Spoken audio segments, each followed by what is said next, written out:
New breaking news, a firefighter says a shelter-in-place order has now been lifted after a massive fire at a recycling plant. It started yesterday afternoon at the Independent Texas Recyclers near the Hardy Toll Road and 610.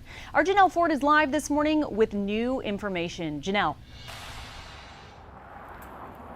Hey, Steph, good morning. Yeah, that's right. That shelter in place should now be lifted. And now we're getting a closer look at this facility. Take a look here. Again, this is Independent Texas Recyclers. Through this opening here are mounds of mud and burnt trash, the remnants of that massive fire.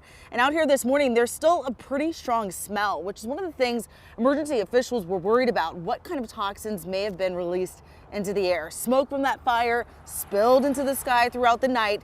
Here's video of that huge plume. The flames started at Houston as Houston firefighters attacked the intense flames with heavy-duty pumper trucks.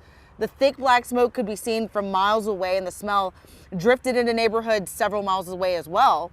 Houston Fire put out a precautionary shelter in place for residents within a half-mile radius, warning them to stay inside and close all doors and windows. Luckily, no one was hurt. Hazmat crews have been assessing the air and water quality. We still don't have results from that monitoring yet. This morning, an independent company is now assessing the damages. The fire department has mostly cleared the scene. We did see a hazmat truck go inside about 20 minutes ago, and then there is still no cause of that fire that's been released yet. So that's something that we'll definitely want to keep our ears open for. Sending it back to you. All right, Janelle Ford, a lot of new developments. Thank you.